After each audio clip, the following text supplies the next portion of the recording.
Bonjour Marie-Cœur de Roy. Bonjour Mathieu, bonjour à tous. Parlons à tous les retraités ce matin, les retraités propriétaires de leur logement qui veulent essayer d'améliorer un petit peu leur pouvoir d'achat sans renoncer entièrement à leur patrimoine.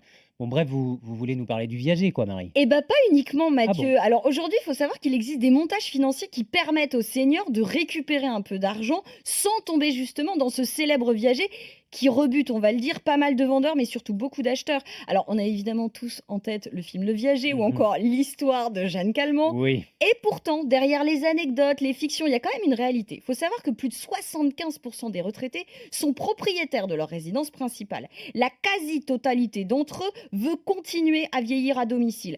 Et cette volonté, elle se heurte à des équations financières souvent insolubles. Un retraité touche en moyenne environ 1 500 € par mois, une somme largement insuffisante pour garantir aux seniors son maintien à domicile, surtout lorsqu'on commence à perdre de l'autonomie. Alors oui, on a tous tendance à assimiler le viager à un pari sur la mort et on y met souvent des enjeux moraux, mais la demande des seniors, elle est de plus en plus forte. Écoutez Guillaume Martineau, le patron du réseau Orpi. En tout cas, chez Orpi, nous, on constate que de plus en plus d'agences en font parce que les propriétaires, il y a une attente là-dessus. Donc, on n'est plus sur le film de Michel Serrault et du Viager, comme vous en parliez. Chacun y gagne. Et évidemment, si le vendeur décède un peu plus tôt, l'acquéreur peut estimer avoir fait une bonne affaire. Mais souvent, j'ai vu dans ma carrière des propriétaires être contents de pouvoir transmettre comme ça. Donc, c'est un côté, voilà, je transmets sereinement et j'aide de mon vivant, ce que je n'aurais peut-être pas pu faire en étant décédé. Ça évite bien des soucis. Donc, non, je crois qu'il faut l'envisager d'une manière plus sereine. Bon, si malgré tout, ça nous pose encore problème, qu'on n'est pas très serein avec cette idée du viager, vous nous disiez donc, Marie, qu'il y a d'autres solutions, des montages financiers plus consensuels. Ouais, l'idée, c'est d'apporter une solution beaucoup plus souple aux seniors, leur permettre de ne vendre qu'une partie de leur logement et donc d'en rester majoritairement propriétaire.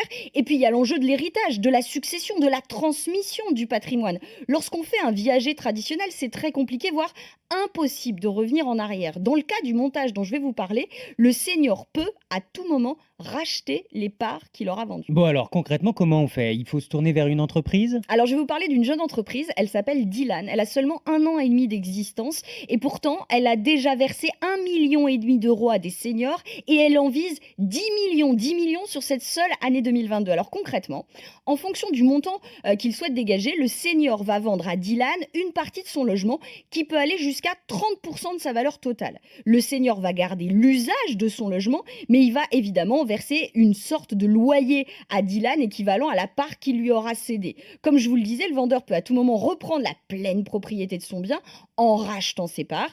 Il peut à l'inverse décider de revendre l'intégralité du logement tout en continuant à l'occuper. Bon, il y a un intérêt pour le senior, mais il y a aussi, un intérêt pour, les autres. Ça permet aussi à tout le monde de participer à ces opérations. C'est de la solidarité Ouais, finalement. c'est assez chouette parce qu'en fait, Dylan a créé un produit d'épargne ouvert à tous. L'idée, c'est que vous et moi, Mathieu, on puisse investir dans ces opérations. On va nous-mêmes participer à l'achat partiel des logements des seniors. On peut se lancer à partir de 1 000 euros. Derrière, grâce au loyer versé justement par les seniors, on perçoit des rendements, des bénéfices proportionnels au montant qu'on aura investi.